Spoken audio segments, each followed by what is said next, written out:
Hi guys, I'm Dr. Tom Dawson, and today I'd like to talk to those parents who are a little bit concerned that their child's speech may be a little bit delayed. Unfortunately, this is one of those iconic developmental milestones that has a very, very wide range of normal, but it's one of the ones that's most important to the grandparents, which makes a little delay in your child that much harder to live with. So first of all, there is a wide range of normal. I'll have a little girl across the street who can speak in paragraphs when she's 15 months old.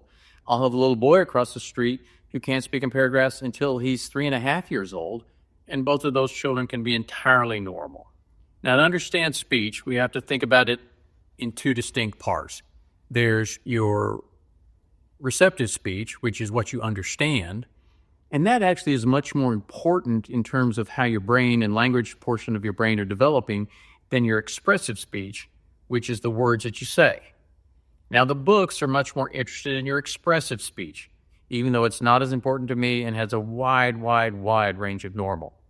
And they like it because they can have you count the number of words that you can say. It's very difficult to count the number of words your child can understand. If I ask you how many words can your child understand, you would look at me and say, well, how would I know? How would I count that? So books like what you can count. You can count the number of words that you can say, and that's why that's what they're interested in. Now, I'll have to say as a side note, I think the books way overestimate the number of words that most children can say.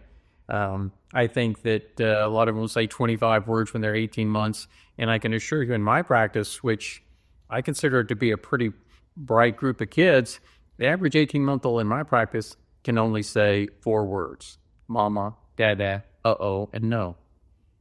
So I don't know if those books are just written in areas where the children are more loquacious, but in my area, those 4 words are what we get. So that's expressive speech. Wide range of normal, not that important developmentally as far as I'm concerned. Your receptive speech is much more important. And as I said, it correlates better with how your language in your brain is developing. And for me, what I'm looking for at a 15-month, when you say, let's go outside, are they looking for the back door? At 18 months, are they following a few commands? And by the time they're 2, they seem like they can understand about 80% of what you say. So if they're understanding like that, then everything else is going to be fine because the expressive speech is almost never a problem. So remember, your little girl can be speaking in paragraphs when she's 18 months or 15 months, and your boy across the street may not be speaking in paragraphs till he's 3.5 years old. And both of those children can be captain of the debate team in high school. So I hope you'll worry about this a little bit less.